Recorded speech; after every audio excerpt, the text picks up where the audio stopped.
What's up, guys? My name is Asian Psycho, and this will be the 6th chapter of my Exploring the Arsenal series with me, Asian Psycho, aka Total Sniper 98. And this time, it's the 3rd episode featuring the MP5 RAS, the GP rare variant of the MP5A4 that is unlocked right as you start the game.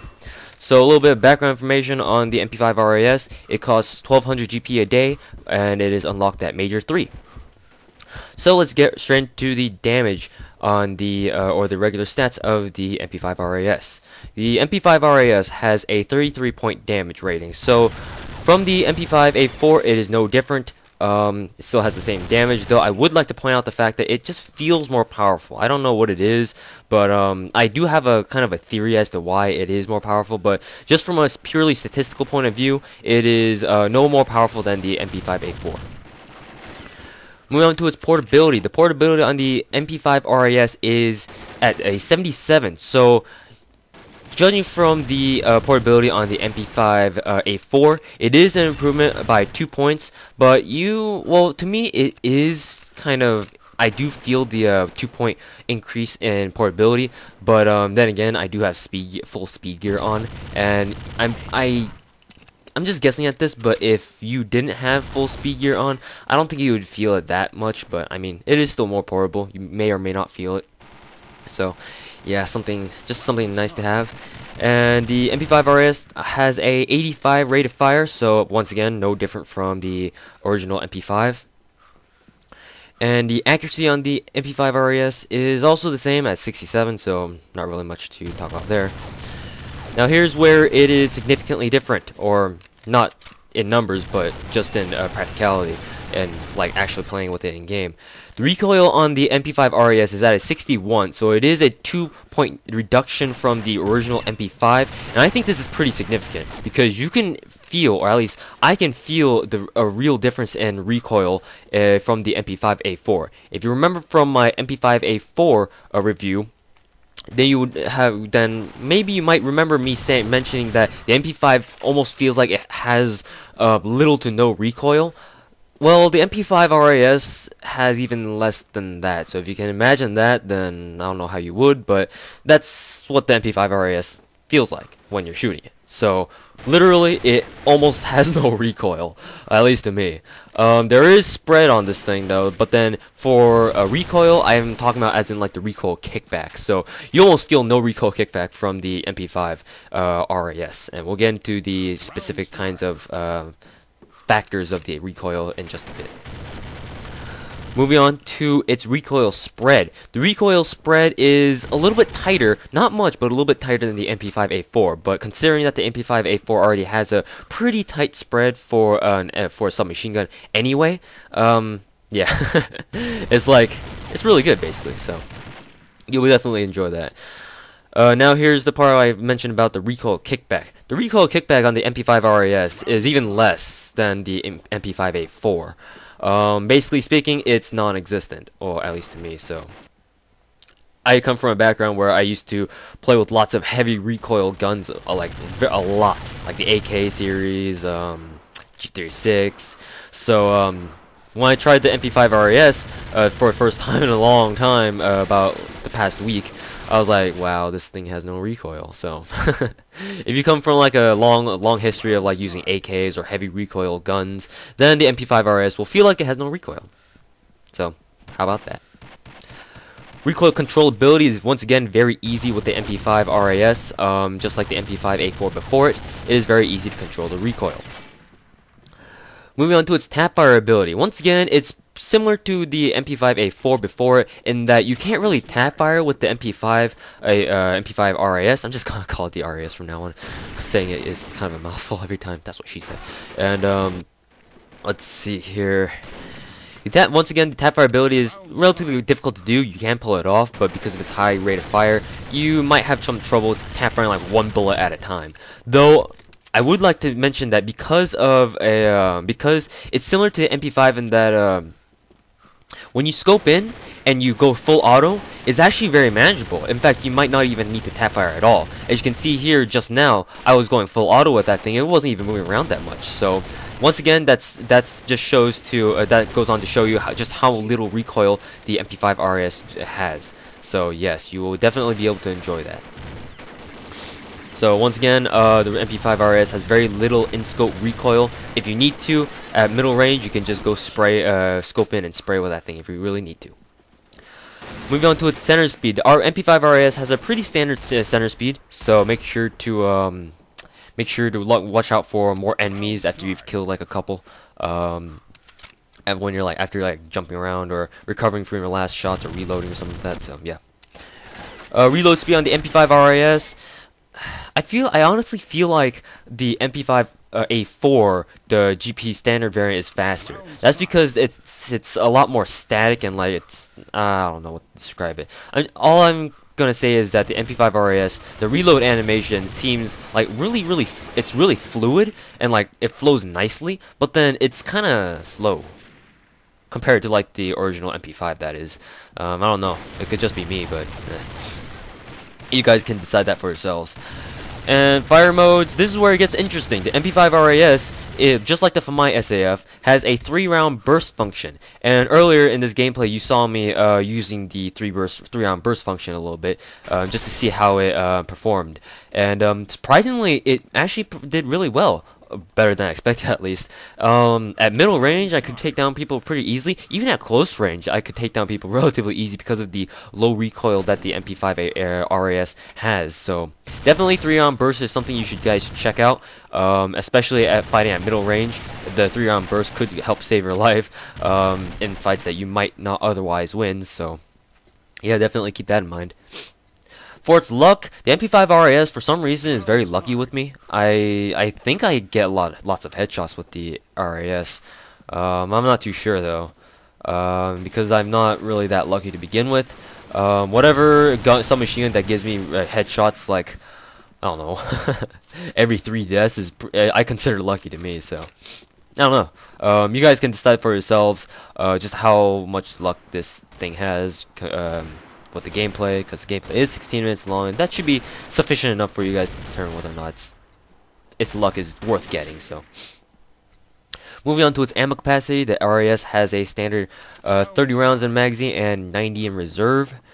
Moving on to key physical characteristics, the MP5 RAS has a characteristic foldable stock, whereas the MP5A4 has the kind of the fixed butt plate. Once again, the MP5 RAS has the foldable buttstock, if you know what I'm talking about. If you guys are also gun junkies like I am. Also, it does have an integrated foregrip, so yeah, definitely keep that in mind. If you see like a foregrip on an MP5, then you know it's the RAS variants. And moving on to its muzzle noise. The muzzle noise actually sounds even lower than the MP5, believe it or not, to me at least. You guys remember back in my MP5 Exploring the Arsenal episode, I mentioned that the muzzle noise on the MP5A4 was really low. I really feel like the RAS has an even lower, a deeper, if not lower, muzzle noise than the MP5A4, so that's really surprising, and nonetheless, it still sounds really sexy. Moving on to its attachment options, you can attach any kind of modification on this, magazine modifications, scopes, silencers, what you main it. Though I wouldn't really recommend suppressors because, I mean, the MP5 RAS or the MP5 series in general isn't really known to be all that powerful. So, considering that silencers take away 10% from your overall damage, I really recommend putting a silencer on this thing. Moving on to the whether or not it's Fireteam Worthy. Unfortunately, I don't think it's really all that Fireteam Worthy because yeah, it's a low damage submachine gun, and even though you can get lows pretty easily with this thing, you're probably gonna run out of bullets faster than you can actually kill a lot of zombies. So yeah, I don't recommend using this for Fireteam. Quarantine worthy?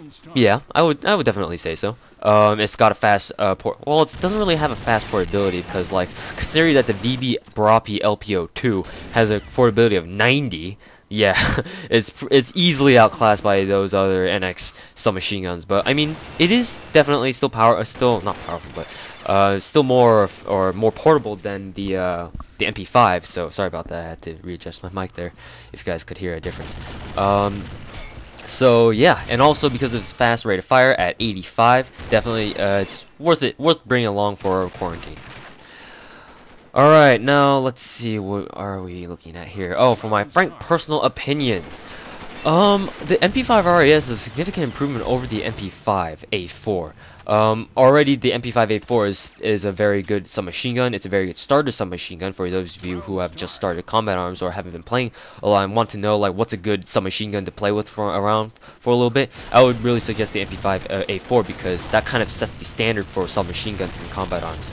And the RAS variant is a much better improvement over the MP5. Sometimes the MP5 you might have a little bit trouble with, like the MP5 not being able to put down targets fast enough.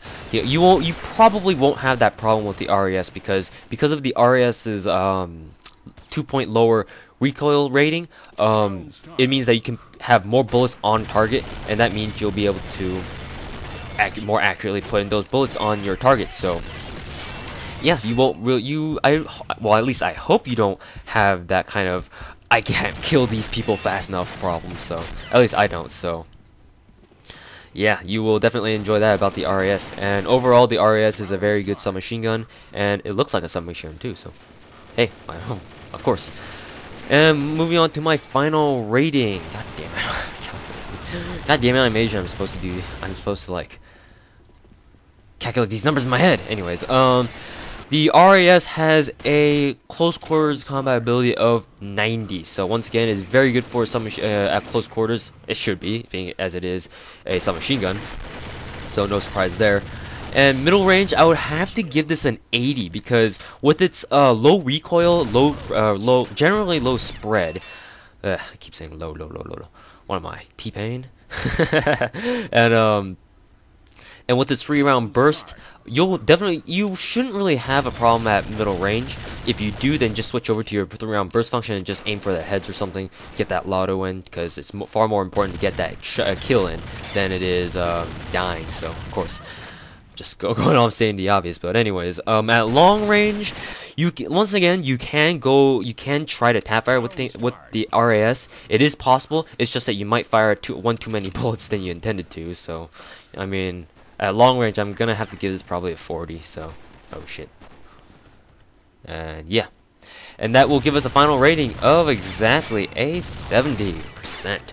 So guys, this is definitely a good submachine gun for you guys to use. Once again, the MP5A4, its original variant, is the submachine gun that you guys should kind of familiarize. God damn, I can't speak either.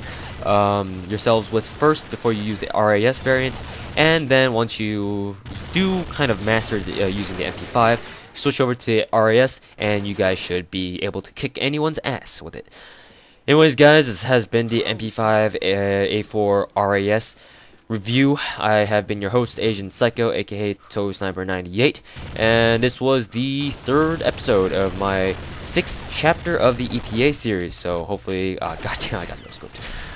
So hopefully you guys have enjoyed. I will be now going back in Combat Arms to record the MP5 mod and hopefully get enough kills with that thing because I only got it for 1 day, and to upgrade it and get some gameplay with the MP5 mod Mark II.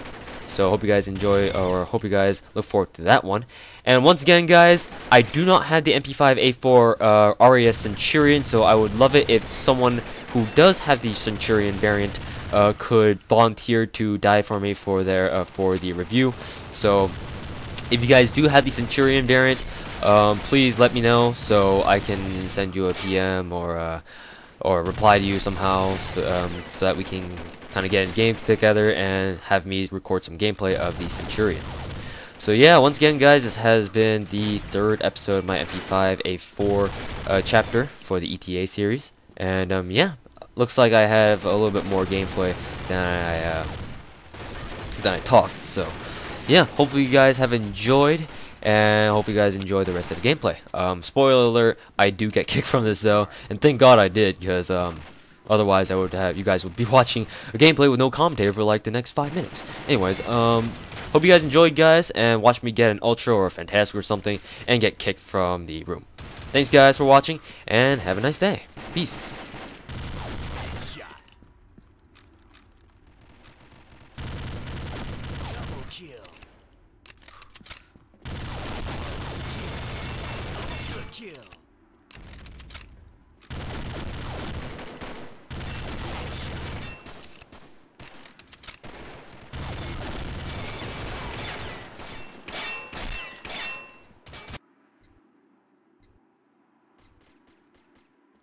Round start.